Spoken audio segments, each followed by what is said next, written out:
Arganissima, New York.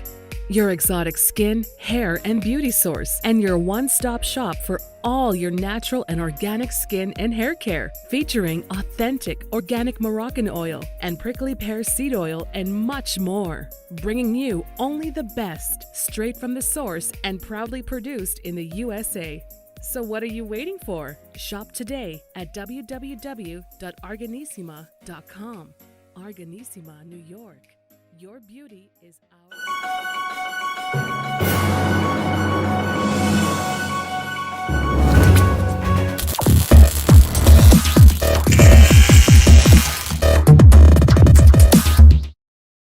Folks, welcome back to the iHealth channel, iHealth Radio, with your host, Hurricane H. New day, new show, new topic, new guest. Today's topic is essential. It's something that we all ought to practice on our own, and we need it in our lives and to just live better. I mean, period and out. And our guest is actually a fellow podcaster. She's a writer, an author. She's a public speaker. She's a voice over. She does voiceovers. She's also a psychotherapist by trade, and her main thing is really to bring people into this realm of self-development and really find yourself through different practices. And we're going to talk about all that. And I think you also, I think she also talks about some spirituality and combines all that stuff in one element. And we have a book that we're going to discuss today, which is her book that she's published. And I think it's a great book for people to really just master some of these techniques to help them in their life. Mm-hmm. So without any further ado, I have with me Rachel Astarte. And welcome, Rachel. How are you? Thank you so much for having me. I'm doing great. It's a pleasure. Like I said to you earlier, there's not enough discussion about self-development and just improvement. And today is a good time, like any other day, to discuss that. And I know a lot of people, sometimes they have difficulty figuring that out. And sometimes they even have challenges like, how am I supposed to do this? And how am I supposed to deal with this situation? Do I exclude myself from society to be able to make it? And there's different things that, and right. Some people use different approaches, meditation and so on and so forth. Mm-hmm. But so before we get into all that good stuff, why don't we go over a little bit of your background and really, how you got into this whole world of self-development specifically. Yeah. Let's take it from there. Okay, sounds good. So I actually started out in a very creative household. My father was a poet and a professor of literature and poetry. And my mother, and he's not with us anymore. He died in 2001. My mother is still alive. She was also an educator, and she is, at the beautiful age of 83, still active in the theater community. She's an actor, she's a writer, she's a director. So I grew up with a lot of creativity around me. So I started as a writer and as an actor, which is kind of how I still do the voiceovers. It's the thing that's left from that world. And so that's how I got started. And one of the things that was really important to me as a performer was communication with other people. I wanted very much to connect with other human beings and find out what touches us, what moves us, what's interesting. So, and as we all know, the acting and writing worlds are very difficult to really make a stake in. So I felt I just wasn't reaching enough people. So, around, I guess, the 2010, 2011, I decided to become a life coach. And so I was still doing all the other beautiful stuff. I was writing, but then I was actually able to start working with clients, helping them one-on-one. And as I started doing that, I realized that a lot of the work I was doing was getting uncomfortably close to therapy, which is not legal. I can't do therapy as a life coach. So I made the decision in 2015 to go back and get another master's degree in marriage and family therapy, which sent me on my journey to becoming a psychotherapist. In between all of this was a lot of my own spiritual growth. And I began to start infusing into my coaching and into my therapy work a lot of spirituality. So now I'm able to kind of bring all of my skill set together. My specific spiritual practice is shamanism. So I do a lot of work with that, but I work with many patients of many different religious beliefs and faiths and practices or spiritual practices, because to me, they're all at the core the same. It's our connection to the great mystery, whatever that might be, which is very exciting to me.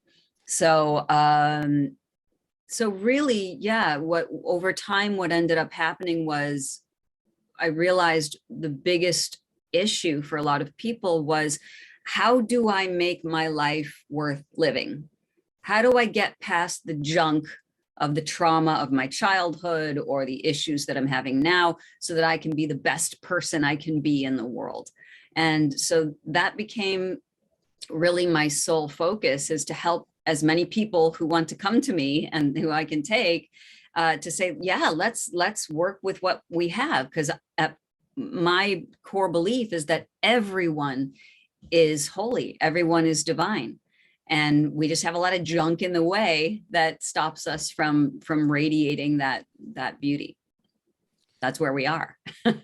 Well, thank you, Rachel, for the little bit of history. There's a lot of stuff there. Yeah, there's a lot of stuff. There's a lot of stuff. That was like 50 years of my life in about 2 minutes. That's right. I mean, it's amazing how we could crush that, right?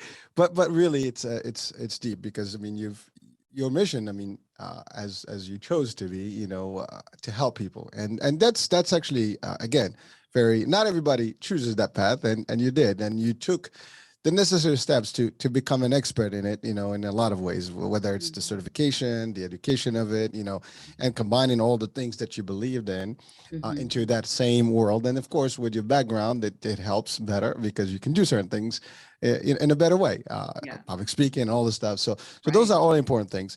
And again, the topic, itself is deep, because humans are difficult in a way, but also simple.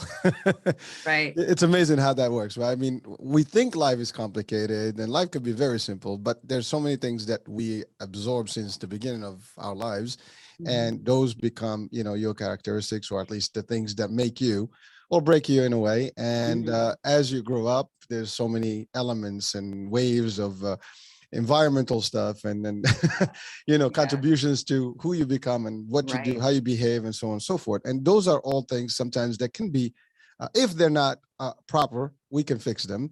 But it starts with the self. It starts with ourselves. And I think that's really a big discussion right there, because how many people literally spend time to talk to themselves or with themselves? I don't know. Yeah. I'm not sure. That is actually a common fabulous question. So I mean, what would you say to that? I mean, the importance of that piece itself. Yeah, of talking to yourself and with yourself. Yes. Yeah, that to me is such an important part of how we know ourselves. We are walking around with our best friend all the time. That's ourselves. Ideally. And I can hear people going like, I don't know. That sounds weird to me. I don't think I could be my own best friend. But the truth is, this is the soul that you're with. This is the person that you're with from the moment you're born to the moment you die.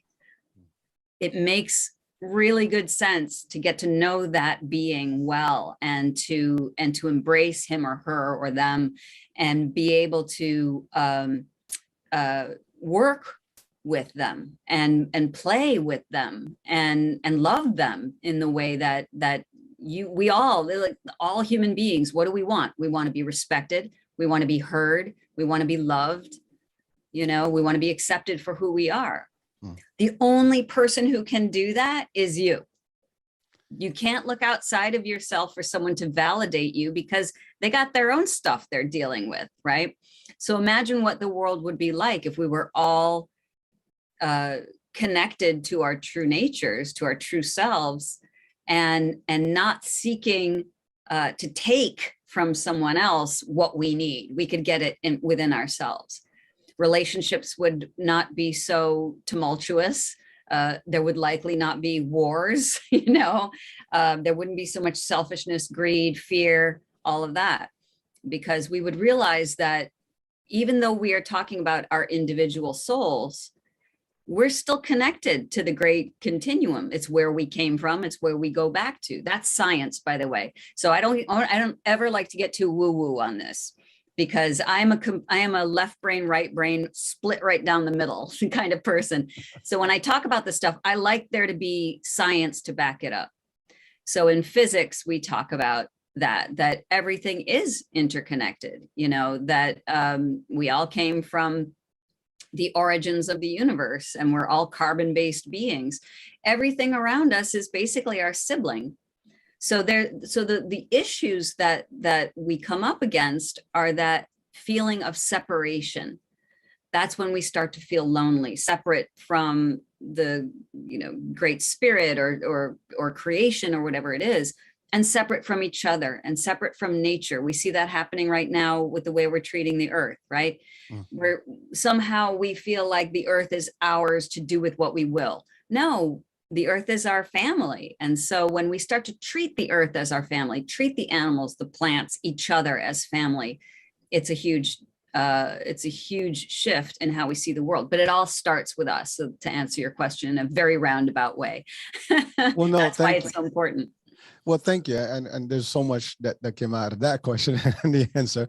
One being the whole world is made of individuals that make the fabric of the society. And so Correct. each one of us, if we all are unique in a way, but also perfect, which is a very difficult term, because what is perfection? And we can talk about that as well. But the idea, it starts with the individuals. And you're right. The individuals can make those decisions, but only by discovering themselves and understanding themselves one.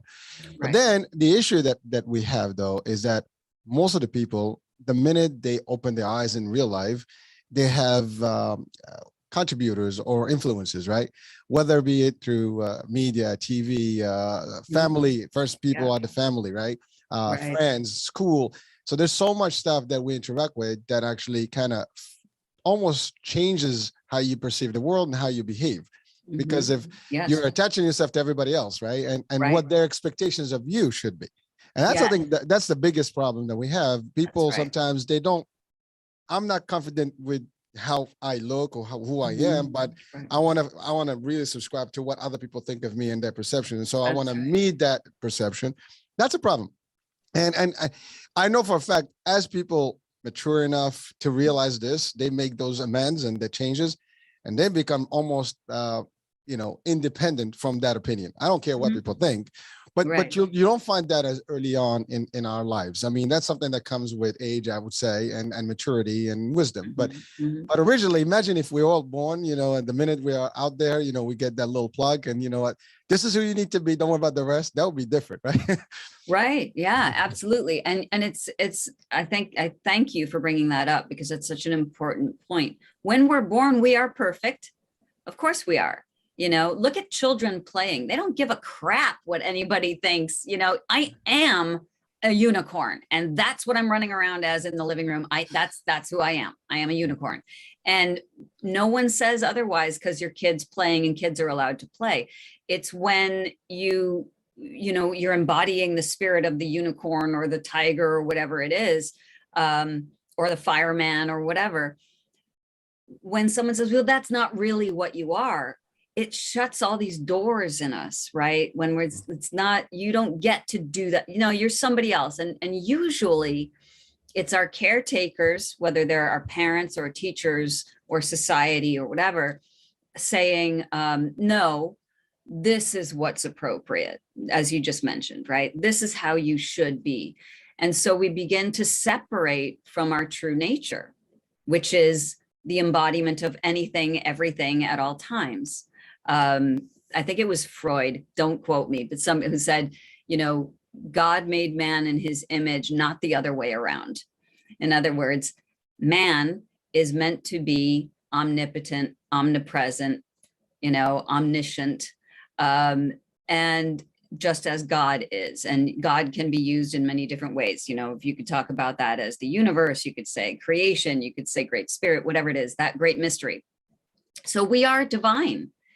And when we get the messages that we're not, that you have to sit and cross your hands and your desk and be quiet when the teacher speaks and don't be too loud around the house. And it teaches us to stuff our nature, our true nature.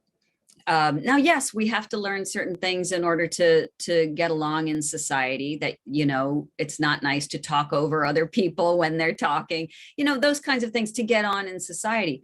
But what you're talking about, I believe, and what I think we're mutually talking about is your core self, your true spirit, and being told, I don't have to do what the influencers on Instagram say. I don't have to have a body like that. I'm turning 53 this year. And so I know from looking like, oh, a 53-year-old woman should look a certain way, right? And that usually means, you know, 50 is the new 30. Who cares? You know what I mean?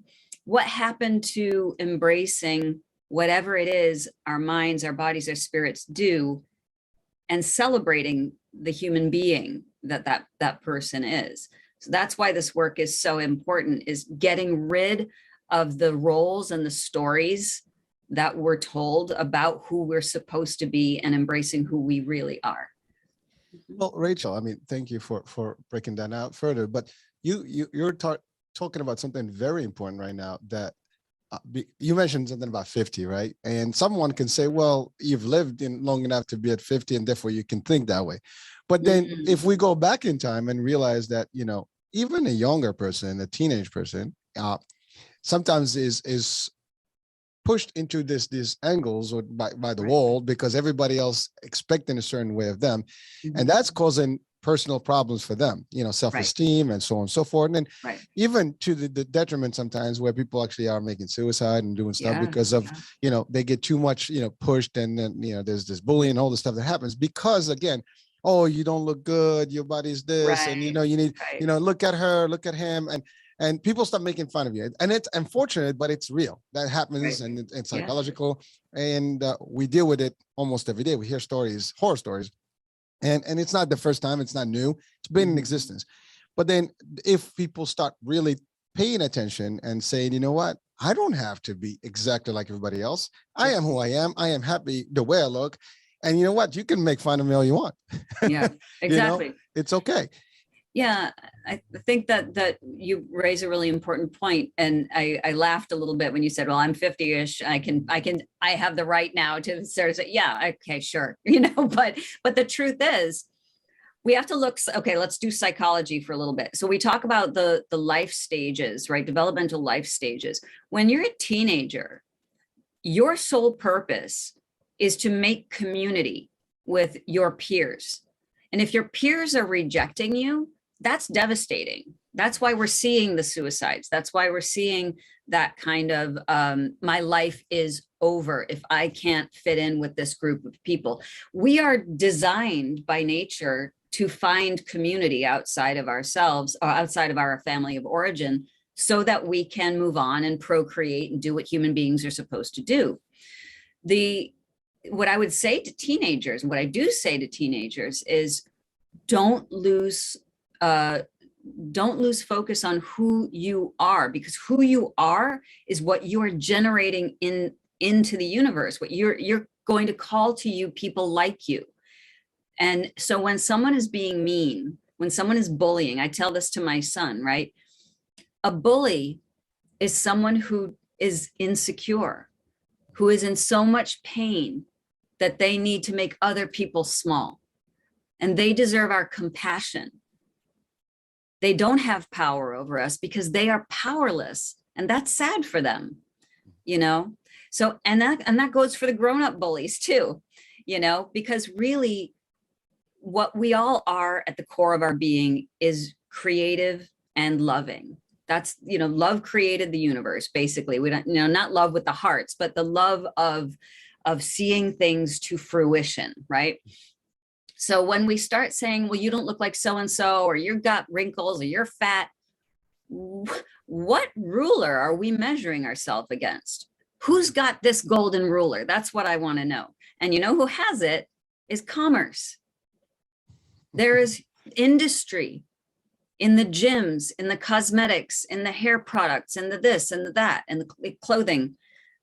That's industry. And if we don't have industry, then we're not making money. So, and you have to wear this and you have to carry that bag and drive this car and have that house and vacation over here, right? Where the wealthy people do. All of that makes us feel small about who we truly are. And the whole thing is based on trying to get you to be someone they need you to be as a consumer, right? But bigger than that, it's about, again, we talked about the separation between us and the divine. What's wrong with letting someone just let their freak flag fly? You know what I mean? What's wrong with that? Why can't we just let a person be who they are, right? And learn from each other. So for teenagers, I say, you know, what is it? Like, I was a rebel in high school. I had my group of weird friends, and we're still friends today, thank goodness. But we found each other. We were not, we shopped at the Goodwill. We weren't at the mall. You know what I mean? We didn't care. I wore men's clothes. I didn't care, And yes, I got bullied for being overweight back then and all this, who cares? But what mattered to me was, what am I doing with my life? How am I enjoying the time that I have here? So that's what we need to encourage in teenagers. And it's starting to happen now. But we don't realize how strong we are. And I think that's what needs to be encouraged with young people. Well, thank you. First of all, you said you laughed or smiled. The reason I said it, because I have these same discussions with my kids, and you know what, Dad, you lived 50 years. You don't understand. I'm like, no, I understand. I've been there. we've been through a lot of stages, so I know exactly what you're going through. Yeah. But the one thing is, that we need to be aware of is that you're right. There's the industry. So we get almost hypnotized to all these things. And then therefore that's like you subscribe to those, views and those angles. If you cannot fit this profile or look like this or shop this way, to your point, it becomes almost like, oh my God, people, what people are going to think about me. That's the thing. If we live for what people are going to think about us, we're wrong. We need to live like, nobody cares. I say, matter of fact, I had this discussion with my son this morning. It's like, dude, you are born alone. You die alone. Yep. Even me, I'm your dad, but I'm temporary with you, and there will be a time where we're going to part. And at the end of the day, I have only like you said, only a few friends you're still friends with. But I mean, in the scheme of things, you look at all the people you've encountered in your life, only a few of them are with you today. I'm talking about like close to you. And that's really, we meet a lot of people in lives, and some for good reasons, some bad reasons. Some people come, they go, some they're interested in there. Whatever it is, you treat everybody correctly and the right way, and you be nice. At least that's my frequency. That's how I like to be good with everyone. But at the same time, I love everyone. I have a joke. I say, I love everyone as much as they love me and better. Nice. So just as deep as it sounds, if you love me, great. If you don't, well, guess what? Mutual effects here. So it doesn't matter. I'm not worried. I'm not actually waiting for that love. I'm not waiting for somebody to actually give me credits. I don't need nobody's credit. The only credit I need is here. I'm happy. I'm healthy. I am doing what I have to do. I do crazy things. What people may sometimes like, is this guy even doing this? Hey, listen, people made fun of me. Like I started the shows, and so like, can he really do this? Well, I'm doing it. I don't care what you think. I mean, I'm doing it. I'm doing it with a good mission, a heart. I have a purpose, and no one's gonna stop me. Nobody's investing in it. I'm putting my time, my brains, my money, whatever it is. Yeah. But I'm enjoying it, and I'm hopefully that some people will benefit from it. And that's really the purpose. But, I didn't ask for someone to give me that feed or like, is it going to work? Is it going to work? No, I mean, I could ask and sound bored, with someone and get just positive stuff, but that's okay. But that's the thing. The minute you start waiting for people's, to give you the, like literally the seal of approval, then you have a problem. And we have that problem across there everywhere, whether it's at work, at school, even in life, like, what my peers are going to look, peer pressure. Okay. You're right. You can look different. Actually, I've always looked different. I didn't care. People did. I always say you have to be unique. You are unique. We humans are unique by default. Everybody is only one you. That's right. There's nobody else. There's only one Hurricane H or Hisham. There's only one Rachel. Now there's other Rachels. There's probably even other twins looking, lookalikes, right? But it's not you. No. We might share the universe, as you said, because at the end, you're right. I mean, that's a deep discussion in its own. Understanding this whole world and scientifically and religiously, they can actually meet in the back, because at the end, it's all energy. You're talking about we are from the same fabric of the universe. Right. It's all energy, quarks and That's ions right. and stuff. That's right. So at the end of the day, we're just like any star out there, but we perceive it differently. But I mean, if we go into that discussion, we'll lose people quickly because it gets a little quantum. I've had actually some quantum discussions before, which kind of turns a little bit like, when you start merging spirituality with religion and science, people kind of get a little excited. So, but at the end of the day, it is true, because understanding this world a little bit different, I always refer to the Matrix as a good, concept. Yeah. We live the Matrix. I mean, and That's right. even time, there are facts in science that say that, the present, the past, the present, and the future exist at the same time. It just, Right. different dimensions, that, there's parallel universes. And, it sounds kind of like way out there, but in science and physics and, it's not, it's really, It's right here. it exists. We experience things because of even time. Really, does it exist really the way we just define it, because we put an element in a space and we calculate, the frequency and how it turns, and we give it a little bit of a name. We call it time, for example. But there's more to this, right? Yeah. But you're right. The key here is we're talking about, the individual person and how they can look at themselves and have those. We started with the discussion talking to yourself, and that's when, like, I just need to know you got this. I look in the mirror like, you got this. Don't worry. When I go to do a speech, you got this. I give the tap, my shoulder. I don't wait for someone else to tell me, hey, you got this. No, I got this. I got me. Now, I do have a personal, I'm in a way I said unique, because I'm a lonely child. There's a lot of them, out there. And one thing that taught me is that I could live alone. You're right. We do need the community. We do need society, Sure. but you can survive also with or without. You can limit yourself. Correct. You can easily remove yourself and insert back yourself. Yes. I know your book is about celebrating solitude.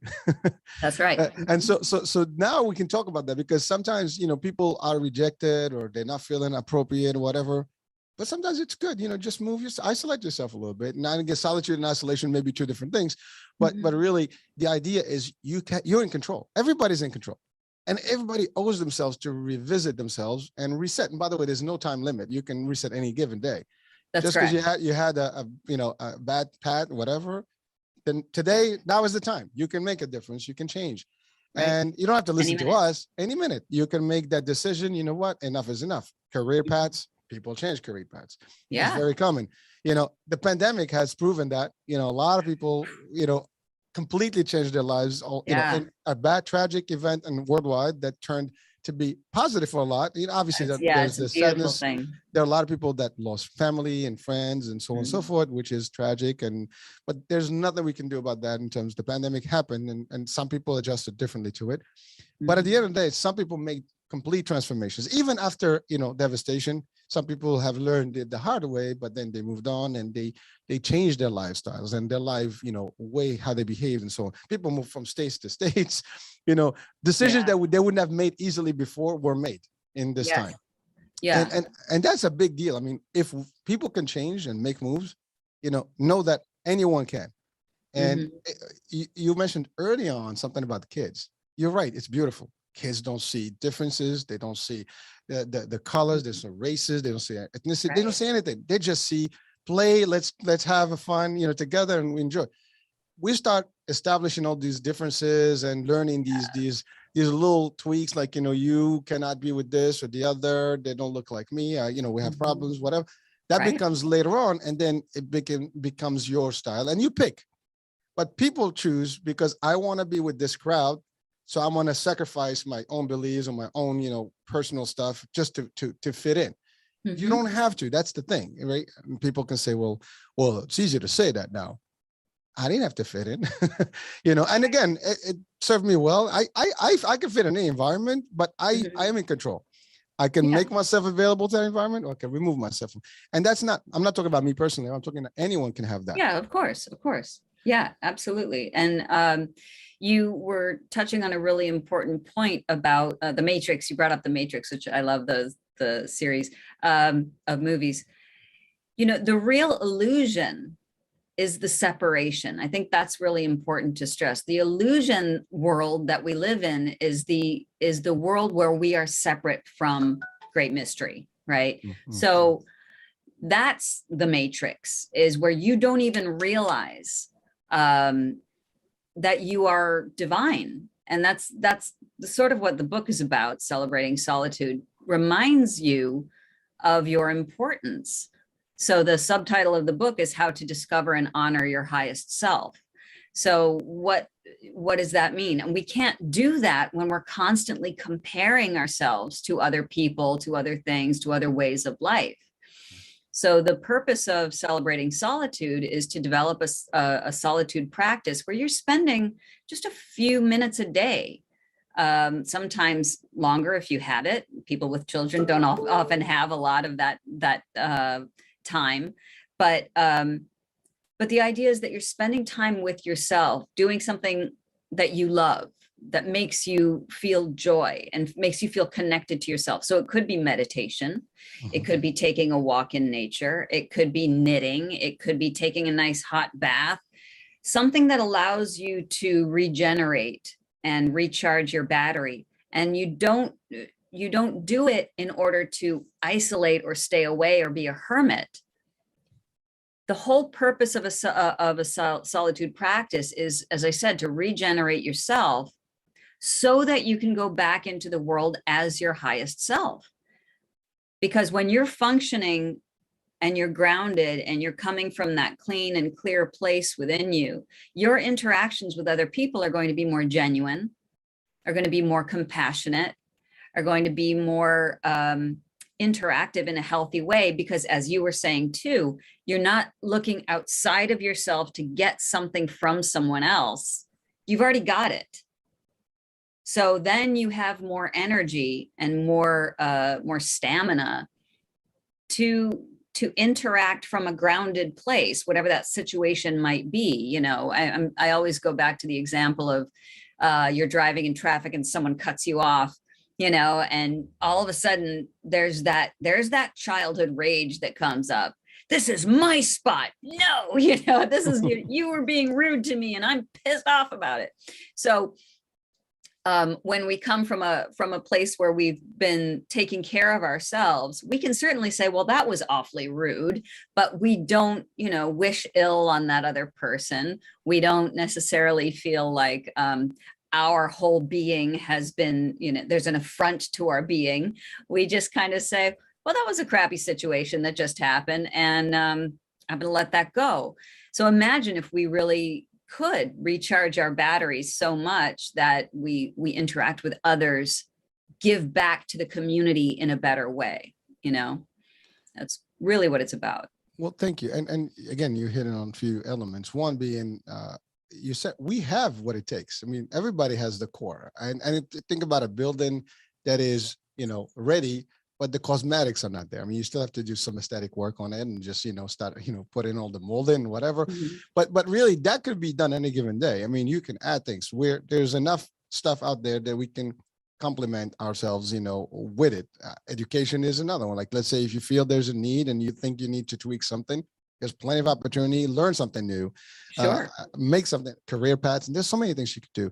But there was something you mentioned about finding your higher self. Mm-hmm. Right. So how does someone get to that stage? How can they really establish that I'm there? You know, I mean, you'll take the time, you meditate and stuff. I know, for example, in my case, I mean, I'm in almost touch with that person, right? I know where I am, where I stand today.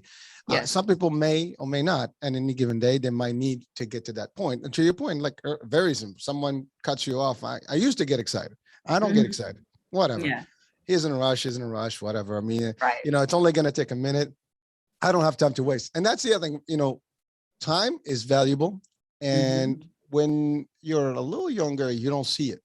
Right. You know, you just think you have infinite time, but there is no infinite time. And there's a point where you start like really seeing that the clock is moving and, you know, you can't stop it. And then you realize how it is.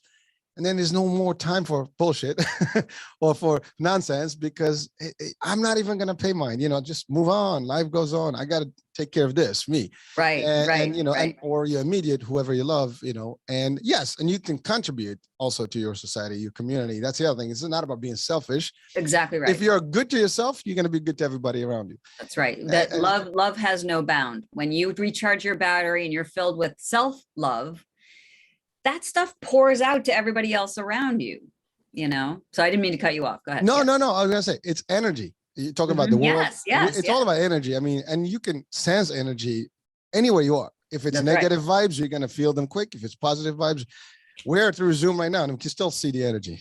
Exactly. It's just your voice can project energy and all that stuff. And sometimes you can see this is not really a good place.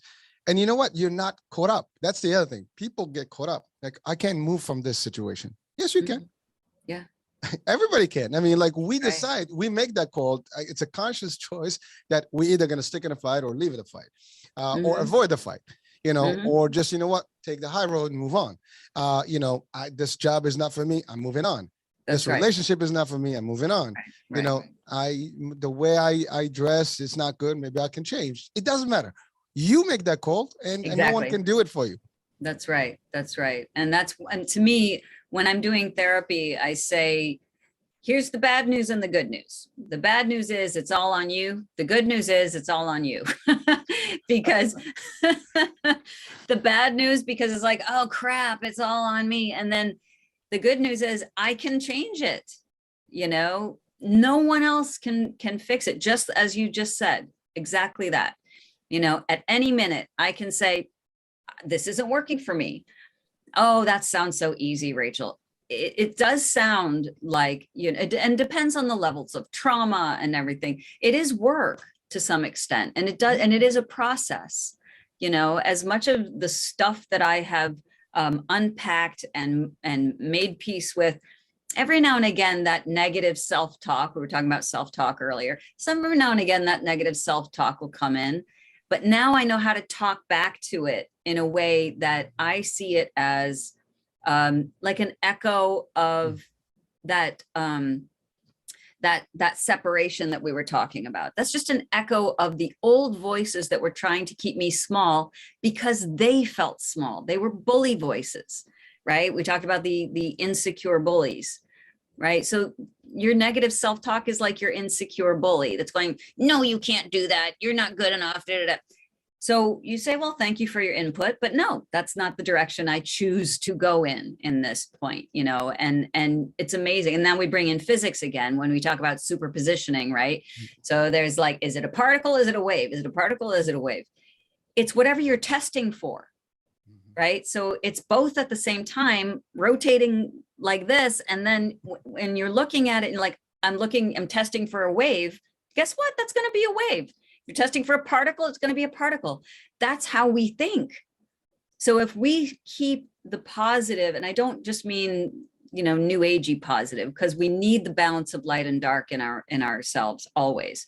But if we are giving ourselves self-talk that is promotional in our lives, it moves us progressively forward in a positive way.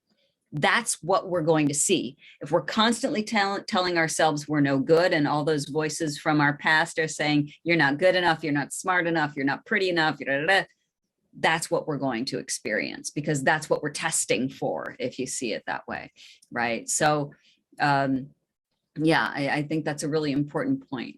Well, thank you. And you talked about it's work, right? Well, I would never say that this is going to be easy for anyone, and it will vary. Right. Results vary, right? Yeah. Everybody, it's how much you put in, how bad you want it, and what kind of talk you have with yourself. That's one. But even if it's going to take time, but you have to have the awareness, you have to have the discussion, and then the decision that you start. Now that and then you put a time frame. If you can shrink that time frame in like instant time, great. If it's going to happen, but at least you have to start the journey towards the change. And that could be anything, like everything else in life, right? I mean, we don't just, we're today talking 50 years out, from the onset for us, right? But you start as a baby and you just grow up and Mhm. learn, and it's a learning curve, but then you need to be able to see that even in your change. And Mhm. you're right. It's what you can have those discussions. We all have that little inhibiting voice sometimes says, you really is gonna work? Even Right. You were yourself, like you, mentioning that. yeah. Well, I mean, forget the people. I'm talking sometimes even you, like you start Yeah, having that's what I'm saying. Mhm. doubts, come in like, I don't see the results yet. Well, that's the thing, you know, you are seeing results. You have to try to visualize the results. How far, compare yourself today from where you were a day ago, 2 days ago, Right. last week, a year. If you see anything shifting, in the right direction, that means you are progressing. Mhm. And that's Yeah. the way to literally just revisit. I mean, now with technology, you can see videos, you can Sure. hear audios, and they can see even your technology. I mean, I make the joke about my podcast or studio here, and that first videos, were crazy. I mean, I'm still working on them, but when we think about it, like, I had, smaller technology or like less, advanced technology, but you progress one day at a time. Every day I learn a new thing, I add a new thing, and I progress to the next step.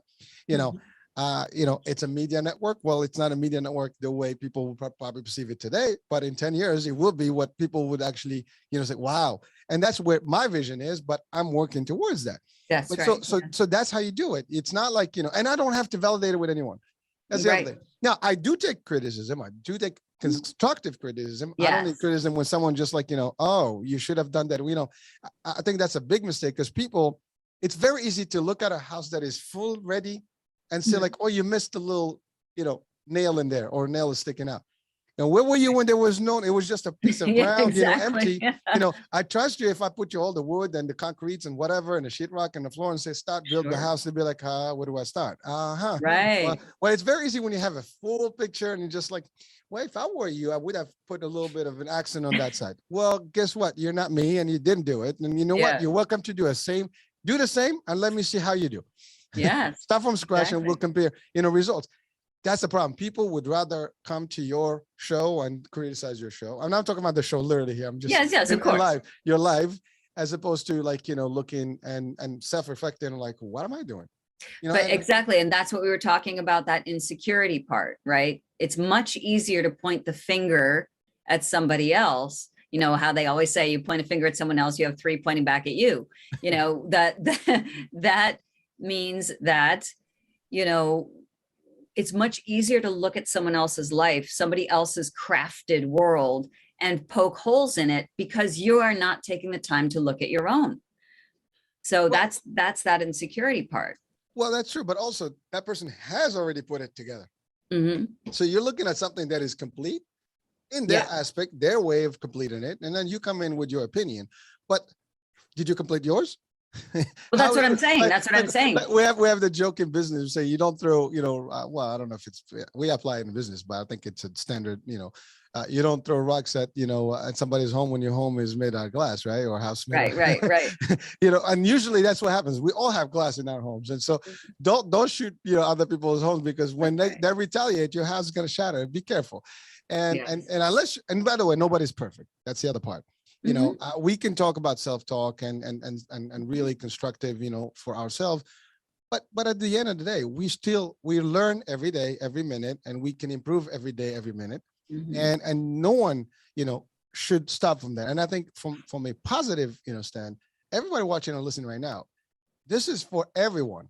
Yes. You got this. We all have the ability and we can and we should actually improve ourselves to the better and better, to your point, to the highest potential that we have in this world.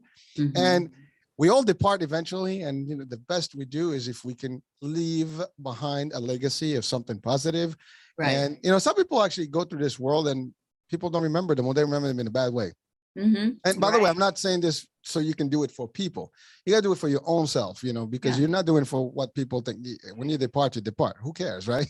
Mhm. But if you had positive impact in life and you leave a good print, and you touch people and you change people for better, that's a great thing. And that Yes, should be that a good. affects everybody. It's It a does. ripple effect. Yeah. Yes, that's exactly what it is. And you were talking earlier, asking, how do you discover your highest self? Yes.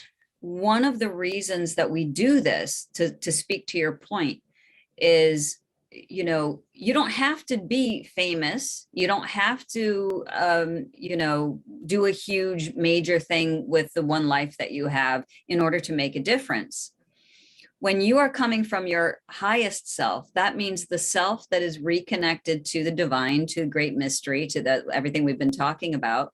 That is you being your unique being.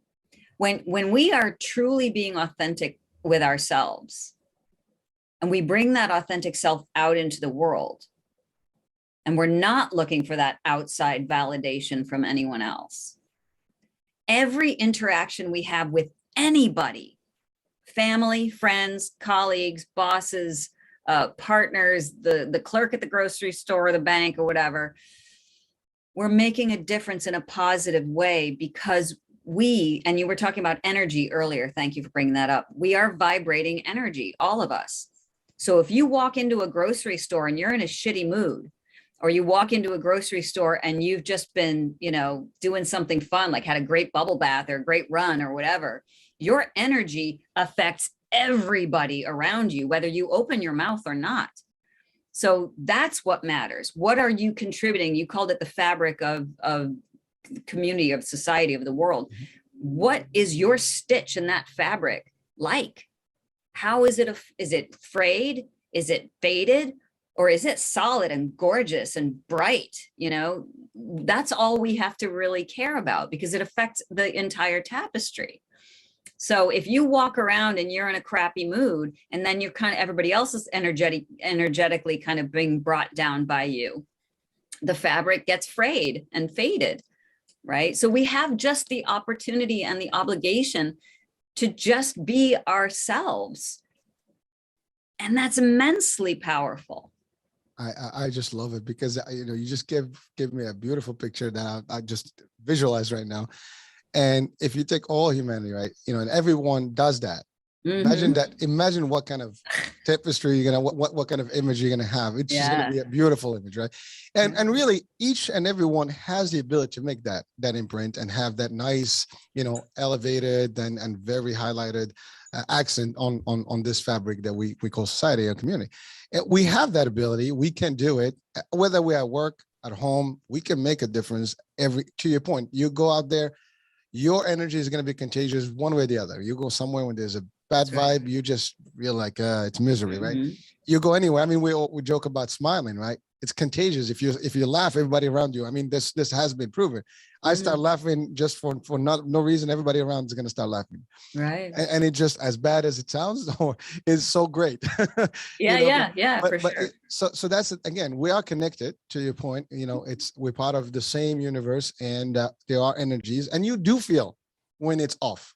It's very simple. You get in front of somebody, like sometimes you're like, oh, something I didn't feel those people, right? Or that person. Right. And that's because you clashed. Your energy is just basically totally opposite. It's like poof, out. So it's amazing. Now I know, Rachel, we have very limited, time today, and we are running out of time. So I'm back to work. I know. I just want to get one last thing out of you today, is that, the book, anything in specific in addition that you want to highlight in the book for our audiences, and of course where we can get the book, and also how they can get to you if they people want to reach out. So this is the book. This is what it looks like. So when people order it, you can order it from Amazon is probably the easiest way. You can also order it through my website, which probably just leads you to Amazon. But my website is rachelastartetherapy.com. Pretty simple. And the book, I guess if I were to focus on one aspect of the book, is to understand that solitude is scary for people. The way that we're taught about solitude is that it's a punishment as children, right? Go to your room, think about what you've done. So being alone can be very frightening. A lot of people I talk to say, I don't want to be alone because I don't want to be alone with my thoughts. This is how you reach your highest self, is in solitude. When you're not trying to be anybody, you're not trying to please anybody. When you go into a solitude practice, even if it's 2 minutes or 2 hours, and you're saying, hey, this is my time. Screw everybody else. I'm going to connect with what makes me feel joyful. that is what regenerates your battery. That's all you need to do to get in touch with your highest self, is to just love who you are. Faults and all, you're right. There's no such thing as perfection. We are perfectly imperfect. And that's how we're supposed to be.